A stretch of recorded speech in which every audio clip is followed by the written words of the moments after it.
Hello. We've recently discussed a few mental biases that can influence our decision making, often without us even knowing.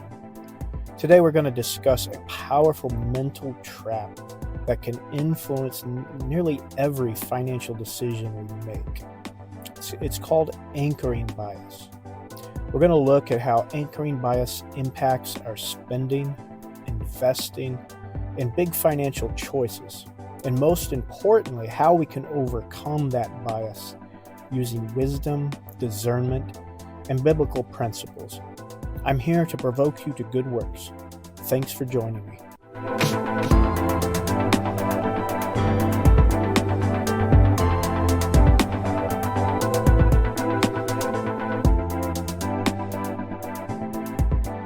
So, what is anchoring bias? So, it's the tendency to rely too heavily on the first piece of information we receive when making decisions. It's that initial number, it's the price tag, a salary offer, or a past stock price. It sets the stage for how we think, and even when it's irrelevant or misleading. So here's a simple example. Imagine you walk into a store and you see a jacket priced at $200. Well, then you notice it's 50% off, bringing it down to $100. Suddenly, it feels like a great deal. But what if that jacket was never worth $200 to begin with? The original price anchors your perception, making the $100 seem like a bargain, even if it's still overpriced. Anchoring bias shows up everywhere.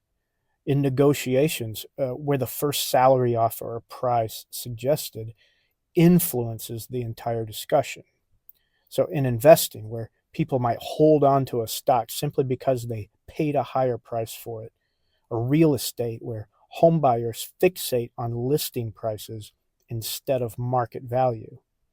It can be sneaky and it impacts us all, but once we recognize it, we can start making better financial choices. Let's look at a few specific examples of these four major areas I just mentioned where anchoring bias can distort our decisions. Well, one, spending and shopping.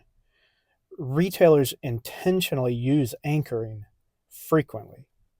So, you ever see a product listed at an inflated price only to be marked down later? Well, that's anchoring in action. The store sets a high reference point so that any discount feels like a bargain, even if the price is still high. Second, salary and negotiation. So when you get a job offer, the first number put on the table sets the tone for the whole discussion. If the employer offers, say, 70,000, you're likely to negotiate around that number, even if the fair market rate might be 80 or 85,000. So understanding this can help you push for what you're actually worth. Third, investing in market perceptions. How many times have you heard someone say, I bought this stock at $50 and now it's $30. I'll wait until it gets back to 50 before selling. Well, that's anchoring. The $50 price is just a reference point, but it has no bearing on the stock's future potential. Investors who let go of anchors can make better, more rational decisions. Or here's another market-related example of anchoring bias. Let's say you have a stock, an investment, and one day it's down 1%. Well, you feel terrible about yourself, and maybe you're not good at making investment decisions. But then you look at the overall market. Well, the overall market is down 2%. Well, suddenly, 1% is not so bad. Maybe you even start to feel like you're pretty good at this and feel good about yourself. But in reality, that movement has nothing to do. It's an anchor. Number 4, real estate and big purchases. So if a house is listed at 400,000 but later drops to 350,000, buyers might feel like they're getting a deal, Even if the fair market value is only, say, $330, that original listing price skews our perception or our judgment, and it makes people spend more than they should. So, do you see how anchoring can quietly distort our thinking? It plays on our emotions. The Bible warns us about relying on false or misleading measures when making decisions.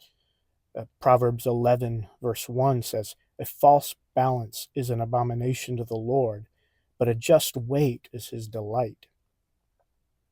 Anchoring bias can be thought of as a false balance. It tricks us into weighing decisions improperly. Instead of relying on wisdom and truth, we cling to what are really arbitrary numbers.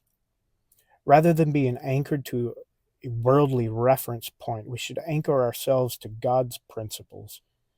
For example, in Proverbs 3, verses 5 and 6, "Trust in the Lord with all your heart, and do not lean on your own understanding. In all your ways acknowledge him, and he will direct your paths." When we make financial choices, we should be anchored in God's wisdom, not in arbitrary numbers. So let's look at a few steps to overcoming anchoring bias. How do we break free from this? Well, of course, the first step is just recognizing it in yourself. Challenge the anchor. Ask yourself, is this number actually meaningful, or is it just the first number I saw? If a house was originally listed at $400,000, but now it's $350,000, well, don't just assume that it's a bargain. Research its real market value. Seek independent data. Instead of relying on those first numbers presented, gather multiple sources. For example, for a job negotiation, check salary reports before negotiating the offer. Research a stock's fundamentals instead of focusing on past prices. In other words, what kind of cash flows can buying a part of this business deliver over the long term? Use principles, not just numbers. Make decisions based on value and affordability, not just what something used to cost. If a car was once $40,000 and is now $35,000, ask, can I afford this? Instead of, oh, am I getting a good deal? Or can I afford it? Can I afford the payments? But look at the overall cost. Pray for wisdom and discernment. Proverbs 3, verses 5 and 6 that we just read reminds us that trusting God over our own flawed thinking leads to better decisions. Ask for wisdom when facing big financial choices. By applying these strategies, we can make clearer, smarter financial decisions and avoid getting trapped by these meaningless anchors.